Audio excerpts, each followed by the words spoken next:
Hi hello ನಮಸ್ಕಾರ ಎಲ್ಲರೂ ಹೇಗಿದ್ದೀರಾ? ಚೆನ್ನಾಗಿದ್ದೀರಾ? ನೀವೆಲ್ಲರೂ ಚೆನ್ನಾಗಿದ್ದೀರಿ ಅಂತೇಳಿ ಭಾವಿಸ್ತಾ ನಾನು ಕೂಡ ತುಂಬ ಚೆನ್ನಾಗಿದ್ದೀನಿ. ಎಲ್ಲರಿಗೂ ನನ್ನ ಯೂಟ್ಯೂಬ್ ಚಾನಲ್ಗೆ ಸ್ವಾಗತ. Welcome back to my YouTube channel all is well vlogger Kannada and Tulu vlog. Guys, ಇವತ್ತು ನಾನು ಚಿಕನ್ ಸುಕ್ಕ ಪೌಡರ್ ಹೇಗೆ ಮನೆಯಲ್ಲೇ ತಯಾರಿಸ್ಬೋದು ಅಂತೇಳಿ ನಾನು ನಿಮಗೆ ತೋರಿಸ್ಕೊಡ್ತಾ ಇದ್ದೀನಿ. ಇದು ತುಂಬಾ ಈಸಿ ಇದೆ ಮಾಡಲಿಕ್ಕೆ. ಸೊ ನೀವು ಈಗ ಇದನ್ನು ಯಾವ ರೀತಿ ಮಾಡೋದು ಅಂತೇಳಿ ನೋಡ್ಕೊಂಡು ಬನ್ನಿ.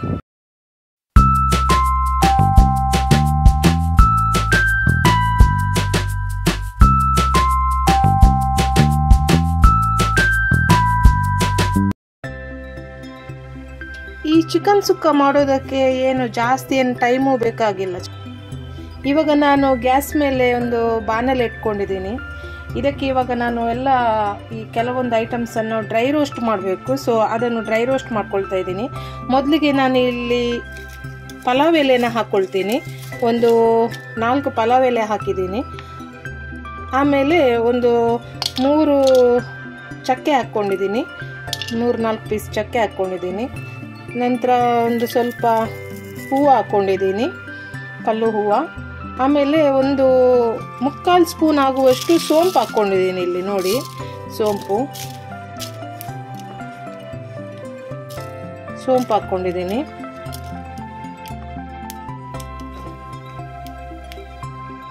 ಪೈನಾಪಲ್ ಹೂವು ಹಾಕ್ಕೊಂಡಿದ್ದೀನಿ. ಇದು ಮತ್ತೆ ಒಂದು ಸ್ವಲ್ಪ ಲವಂಗ, ಇದನ್ನೆಲ್ಲ ಹಾಕಿ ಸ್ವಲ್ಪ ಡ್ರೈ ರೋಸ್ಟ್ ಮಾಡಬೇಕು. ಸ್ವಲ್ಪ ಹೊತ್ತು ನೋಡಿ, ಈ ಥರ ಡ್ರೈ ರೋಸ್ಟ್ ಮಾಡಬೇಕು. ಈ ಉರಿನ ಆದಷ್ಟು ನೀವು ಮೆಲ್ಲ ಇಟ್ಟರೆ ಸಾಕು. ನೋಡಿ, ಆಗಲೇ ಸ್ವಲ್ಪ ಇದಾಯಿತು, ಪರವಾಗಿಲ್ಲ. ಉರಿನ ಆದಷ್ಟು ನೀವು ಮೆಲ್ಲ ಇಡಿ. ಆಮೇಲೆ ಇಲ್ಲಿ ನಾನೊಂದು 4.25 ಸ್ಪೂನ್ ಆಗುವಷ್ಟು ಕೊತ್ತಂಬರಿ ಬೀಜನ ತಗೊಂಡಿದ್ದೀನಿ. ಅದರ ಜೊತೆ ಒಂದು ಸ್ಪೂನ್ ಆಗುವಷ್ಟು ಇಲ್ಲಿ ಜೀರಿಗೆ, ಹಾಗೆ 1 ಸ್ಪೂನ್ ಆಗುವಷ್ಟು ಇಲ್ಲಿ ಕರಿಮೆಣಸು ತಗೊಂಡಿದ್ದೀನಿ. ಹಾಗೆ ಸ್ವಲ್ಪ ನಾನಿಲ್ಲಿ ಓಂ ಕಾಳು, ಒಂದು 1/4 ಟೀ ಸ್ಪೂನ್ ಆಗುವಷ್ಟು ಮೆಂತೆ ತಗೊಂಡಿದ್ದೀನಿ. ಎಲ್ಲ ಚೆನ್ನಾಗಿ, ಅಂದರೆ ಈ ಜೀರಿಗೆ ಇದೆಯಲ್ಲ, ಜೀರಿಗೆ ಕೊತ್ತಂಬರಿ ಎಲ್ಲ ಅದು ರೋಸ್ಟ್ ಆಗುವಾಗ ಒಂಥರ ಒಳ್ಳೆ ಸ್ಮೆಲ್ ಬರುತ್ತೆ. ಅಷ್ಟರವರೆಗೆ ನಾವು ರೋಸ್ಟ್ ಮಾಡ್ಕೊಳ್ಬೇಕು. ನೋಡಿ, ಆದಷ್ಟು ಉರಿನ ಕಡಿಮೆ ಇಡಿ. ಈಗಲೂ ಹೇಳ್ತಾ ಇದ್ದೀನಿ. ಇದನ್ನು ಚೆನ್ನಾಗಿ ಇಲ್ಲಿ ನೋಡಿ ಈ ಥರ ಫ್ರೈ ಮಾಡ್ಕೋಬೇಕು. ನೋಡಿ, ಈಗಲೇ ಒಂಥರ ಒಳ್ಳೆ ಸ್ಮೆಲ್ ಬರ್ತಾ ಇದೆ. ನಮಗೆ ಮನೆಯಲ್ಲಿ ಯಾರಾದರೂ ನೆಂಟರೆಲ್ಲ ಬರ್ತಾರಲ್ಲ, ಆವಾಗ ಏನಾದರೂ ಚಿಕನ್ ಸುಕ್ಕ ಜಟಾಪಟ್ ಮಾಡಬೇಕಂತ ಹೇಳಿದರೆ ಈ ಮೆಥಡನ್ನು ನೀವು ಯೂಸ್ ಮಾಡ್ಕೋಬೋದು. ಮೊದಲೇ ನಾವು ಈ ಚಿಕನ್ ಸುಕ್ಕ ಪೌಡರನ್ನು ರೆಡಿ ಮಾಡಿಟ್ಕೊಂಡ್ರೆ ನಾವು ಒಂದು 10-15 ನಿಮಿಷದಲ್ಲಿ ಚಿಕನ್ ಸುಕ್ಕನ ರೆಡಿ ಮಾಡ್ಕೋಬೋದು.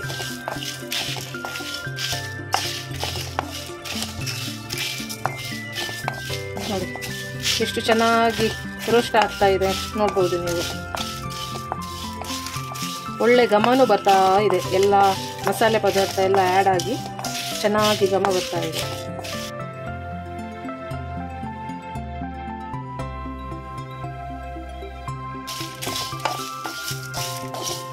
ಸ್ವಲ್ಪನೂ ಎಣ್ಣೆ ಹಾಕಬೇಡಿ ಇವಾಗ. ಇದಕ್ಕೆ ಹೀಗೇ ಫ್ರೈ ಮಾಡ್ಕೋಬೇಕು.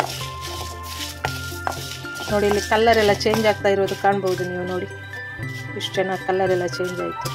ಹಾಗೆ ತುಂಬ ರೋಸ್ಟ್ ಆಗಿದೆ. ಈ ಎಲೆ ಎಲ್ಲ ನೋಡಿ ಎಷ್ಟು ಚೆನ್ನಾಗಿ ರೋಸ್ಟ್ ಆಗಿದೆ. ನೋಡಿ, ಈ ಥರ ಸೌಂಡ್ ಬರಬೇಕು. ನೋಡಿ,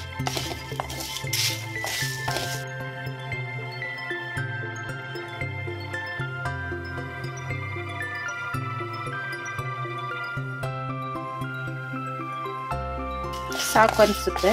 ನೋಡಿ, ಇಷ್ಟು ಫ್ರೈ ಆದರೆ ಸಾಕು. ಇದನ್ನು ಇವಾಗ ಒಂದು ಪಾತ್ರೆಗೆ ತೆಗೆದಿಡೋಣ.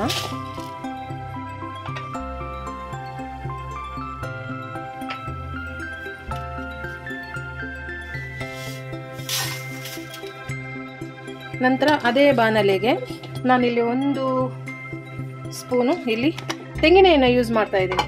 ಈ ತೆಂಗಿನ ಎಣ್ಣೆ ಯೂಸ್ ಮಾಡೋದ್ರಿಂದ ನಿಮಗೆ ಚಿಕನ್ ಸುಕ್ಕ ಮಾಡಿದರೂ ಕೂಡ ಚಿಕನ್ ಸುಕ್ಕ ಈ ಸುಕ್ಕ ಇದೆಯಲ್ಲ ತುಂಬಾ ಒಳ್ಳೆ ಸ್ಮೆಲ್ ಬರ್ತದೆ. ನೋಡಿ, ಇಷ್ಟು 1-1.5 ಸ್ಪೂನ್ ಹಾಕಿದ್ದೀನಿ, ಸಾಕು.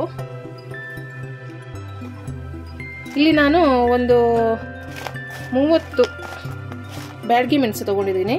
ಒಂದು 7-8 ಗುಂಟೂರು ಮೆಣಸು ತಗೊಂಡಿದ್ದೀನಿ ಖಾರಕ್ಕೆ ಅನುಸಾರವಾಗಿ. ಇದನ್ನು ಇವಾಗ ಇದಕ್ಕೆ ಆ್ಯಡ್ ಮಾಡ್ಕೊಳ್ತಾ ಇದ್ದೀನಿ. ಇದು ಇವಾಗ ಬಿಸಿ ಆಯಿತು ನೋಡಿ. ಇದಕ್ಕೆ ಆ್ಯಡ್ ಮಾಡ್ಕೊಳ್ಳಿ ನೋಡಿ. ಎಲ್ಲನೂ ಆ್ಯಡ್ ಮಾಡ್ಕೊಳ್ತಾ ಇದ್ದೀನಿ. ಚೆನ್ನಾಗಿ ಇದನ್ನು ಕೂಡ ಸ್ವಲ್ಪ ಹೊತ್ತು ಚೆನ್ನಾಗಿ ಫ್ರೈ ಮಾಡ್ಕೋಬೇಕು. ಅಂದರೆ ಮೆಣಸು ಇದೆಯಲ್ಲ ಅದು ಕ್ರಿಸ್ಪಿ ಬರಬೇಕು, ಅಲ್ಲಿವರೆಗೂ ನಾವು ಫ್ರೈ ಮಾಡ್ಕೋಬೇಕು ಇದನ್ನು.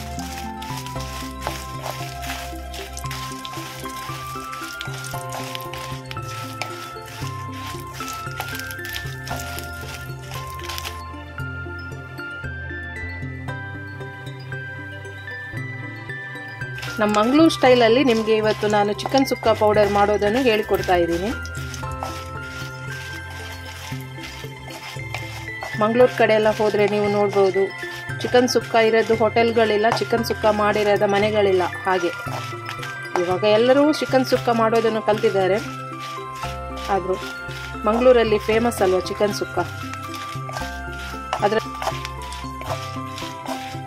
ನೋಡಿ ಎಷ್ಟು ಚೆನ್ನಾಗಿ ಫ್ರೈ ಆಗ್ತಾ ಇದೆ ನೋಡಿ. ಇದಿಷ್ಟು ಫ್ರೈ ಆಗ್ತಿರ್ಬೇಕಾದ್ರೆ ನಾನು ನೋಡಿ ಇಷ್ಟು ಒಂದು ಹಿಡಿ ಆಗುವಷ್ಟು ನಾನಿಲ್ಲಿ ಕರಿಬೇವು ಸೊಪ್ಪನ್ನು ತಗೊಳ್ತಾ ಇದ್ದೀನಿ. ಈ ಕರಿಬೇವು ಸೊಪ್ಪು ಜಾಸ್ತಿ ಹಾಕಿದ್ರು ಏನು ತೊಂದರೆ ಇಲ್ಲ, ಚೆನ್ನಾಗಿ ಘಮ ಬರುತ್ತೆ ಕರಿಬೇವು ಸೊಪ್ಪು ಹಾಕಿದರೆ. ನೋಡಿ ಇದನ್ನೆಲ್ಲ ಆ್ಯಡ್ ಮಾಡ್ಕೊಳ್ತಾ ಇದ್ದೀನಿ ಕರಿಬೇವು ಸೊಪ್ಪನ್ನು. ಇದನ್ನು ಅಷ್ಟೇ ಚೆನ್ನಾಗಿ ಇದರಲ್ಲಿ ಫ್ರೈ ಮಾಡ್ಕೋಬೇಕು.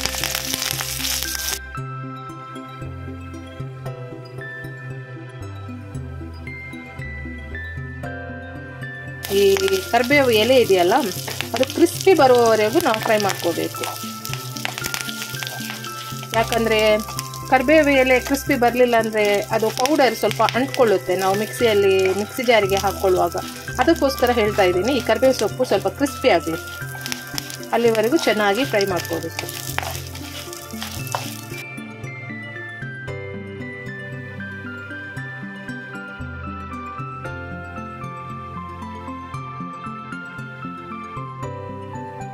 ಎಷ್ಟು ಚೆನ್ನಾಗಿ ಅಬ್ಸರ್ವ್ ಮಾಡುತ್ತೆ ನೋಡಿ ಆಯಿಲ್. ಈ ಮೆಣಸು ಎಲ್ಲ ಎಷ್ಟು ಚೆನ್ನಾಗಿ ಅಬ್ಸರ್ವ್ ಮಾಡ್ಕೊಂಡಿದೆ.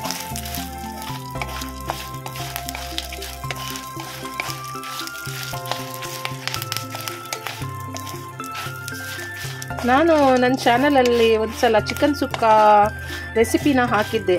ಅದರಲ್ಲೂ ಹೇಳಿದ್ದೆ ನಿಮಗೆ ಚಿಕನ್ ಸುಕ್ಕ ಪೌಡರ್ ಇದ್ದು ರೆಸಿಪಿ ಬೇಕಿದ್ದರೆ ನನಗೆ ಕಮೆಂಟ್ ಮಾಡಿ ಹೇಳಿ ಅಂತ ಹೇಳಿ. ಸೊ ಇವತ್ತು ನಿಮಗೆ ಚಿಕನ್ ಸುಕ್ಕ ಪೌಡರ್ ರೆಸಿಪಿನ ನಾನು ತೋರಿಸ್ಕೊಳ್ತಾ ಇದ್ದೀನಿ. ಇದು ತುಂಬ ಸುಲಭ. ಇದು ಖಾಲಿ ಒಂದು ನಿಮಗೆ 10 ನಿಮಿಷದಲ್ಲಿ ಆಗುವಂಥ ಈ ಪೌಡರ್. ನೋಡಿ ಎಷ್ಟು ಚೆನ್ನಾಗಿ ಫ್ರೈ ಆಯಿತು ನೋಡಿ.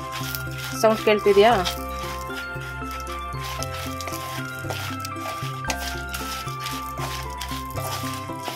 ನೋಡಿ ಕರಿಬೇವು ಸೊಪ್ಪು ಕೂಡ ಚೆನ್ನಾಗಿ ಫ್ರೈ ಆಗಿದೆ ಅಲ್ವಮ್ಮ? ಸೊಪ್ಪು ಫ್ರೈ ಆಯ್ತು ನತೆ ಇದು ಯಾವ ಅಂದದೆ ಇಷ್ಟು ಸಾಕು ಅನಿಸುತ್ತೆ. ಮೆಣಸೆಲ್ಲ ಚೆನ್ನಾಗಿ ಫ್ರೈ ಆಗಿದೆ ನೋಡಿ.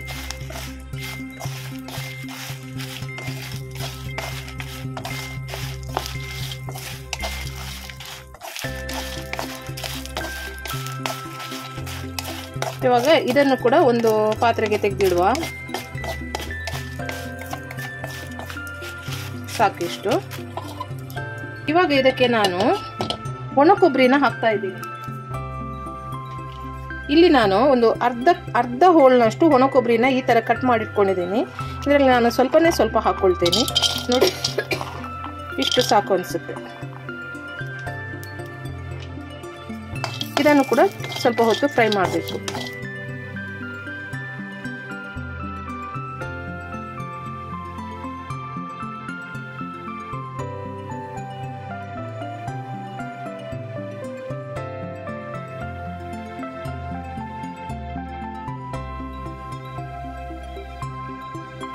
ನೋಡಿ ಎಷ್ಟು ಚೆನ್ನಾಗಿ ಫ್ರೈ ಆಯಿತು ನೋಡಿ.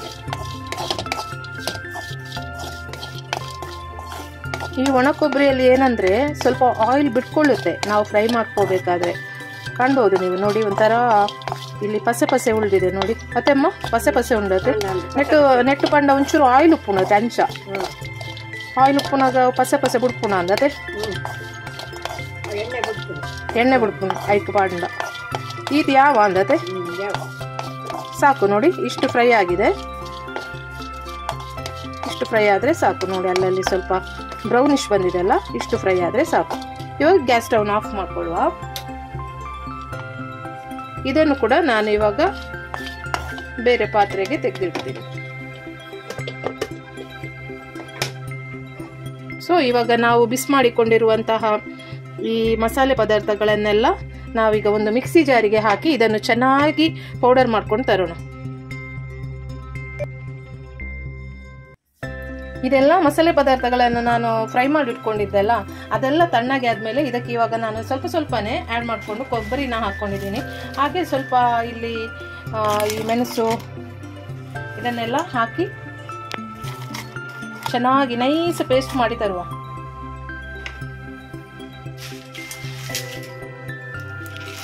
ಪೇಸ್ಟ್ ಅಂದರೆ ಪೌಡರ್ ಮಾಡಿ ತರುವ ಅಂತ ಆಯ್ತಾ. ಸೊ ಇದನ್ನು ಈಗ ಪೌಡರ್ ಮಾಡಿ ತರ್ತೀನಿ.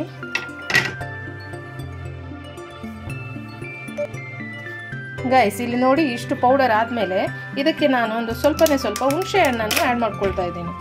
ನೋಡಿ ಇಷ್ಟು ಈ ಲಿಂಬೆ ಗಾತ್ರದಷ್ಟು ನಾನು ಹುಣಸೆ ಹಣ್ಣನ್ನು ಕೂಡ ಹಾಕ್ಕೊಳ್ತಾ ಇದ್ದೀನಿ. ಅದರ ಜೊತೆ ನಾನಿಲ್ಲಿ ಸ್ವಲ್ಪ ಗಸಗಸೆನ ಹಾಕ್ಕೊಳ್ತಾ ಇದ್ದೀನಿ. ಈ ಗಸಗಸೆ ಹಾಕೋದ್ರಿಂದ ನಮಗೆ ಫ್ಲೇವರ್ ಕೂಡ ಚೆನ್ನಾಗಿ ಬರುತ್ತೆ. ಒಂಚೂರು ಪಾಡೋಡ ಫ್ಲೇವರ್ ಕೂಡ ಚೆನ್ನಾಗಿ ಬರುತ್ತೆ. ಹಾಗೆ ನೀವು ಗ್ರೇವಿ ತಿನ್ನುವಾಗ ಥಿಕ್ನೆಸ್ ಬರುತ್ತೆ, ತುಂಬ ಚೆನ್ನಾಗಿರುತ್ತೆ. ಈ ಚಿಕನ್ ಪೀಸ್ಗಳೆಲ್ಲ ಈ ಮಸಾಲೆಗೆ ಚೆನ್ನಾಗಿ ಅಂಟಿಕೊಳ್ಳೋ ಥರ ಈ ಗಸಗಸೆ ಮಾಡುತ್ತೆ. ಸೊ ಇದನ್ನು ಇವಾಗ ನಾನು ಪೌಡರ್ ಮಾಡ್ಕೊಂಡು ತರ್ತೀನಿ. ನೋಡಿ ಇಷ್ಟು ಪೌಡರ್ ಮಾಡ್ಕೊಂಡು ಬಂದರೆ ಸಾಕು. ಇದು ಇವಾಗ ಕರೆಕ್ಟ್ ಚಿಕನ್ ಸುಕ್ಕ ಪೌಡರ್ ಆಗಿದೆ. ಇದಕ್ಕೆ ಇವಾಗ ನಾನು ಒಂದು ಸ್ಪೂನ್ ಆಗುವಷ್ಟು ಇಲ್ಲಿ ಅರಶಿಣನ ಆ್ಯಡ್ ಮಾಡ್ಕೊಳ್ತಾ ಇದ್ದೀನಿ. ನೋಡಿ ಅರಶಿಣನ ಆ್ಯಡ್ ಮಾಡ್ತಾ ಇದ್ದೀನಿ. ಇದನ್ನು ಕೂಡ ಇದಕ್ಕೆ ಚೆನ್ನಾಗಿ ಇಲ್ಲಿ ಮಿಕ್ಸ್ ಮಾಡಬೇಕು. ಸೊ ಇಷ್ಟೇ, ಸೋ ಸಿಂಪಲ್ ಅಲ್ವಾ? ಆಯ್ತು, ಇವತ್ತಿದು ಈ ಚಿಕನ್ ಸುಕ್ಕ ಪೌಡರ್ ರೆಡಿ ಆಯಿತು. ಇದನ್ನು ನೀವು ಫ್ರಿಜ್ಜಲ್ಲಿಟ್ಟು ಬೇಕಾದರೂ ಯೂಸ್ ಮಾಡ್ಬೋದು. ಒಂದು 2-3 ತಿಂಗಳಾದರೂ ಇದನ್ನು ಫ್ರಿಜ್ಜಲ್ಲಿಟ್ಟು ಯೂಸ್ ಮಾಡ್ಕೋಬೋದು. ಸೊ ಈ ರೆಸಿಪಿ ನಿಮಗೆ ಇಷ್ಟ ಆಯಿತು ಅಂತೇಳಿ ಅಂದ್ಕೊಳ್ತೀನಿ.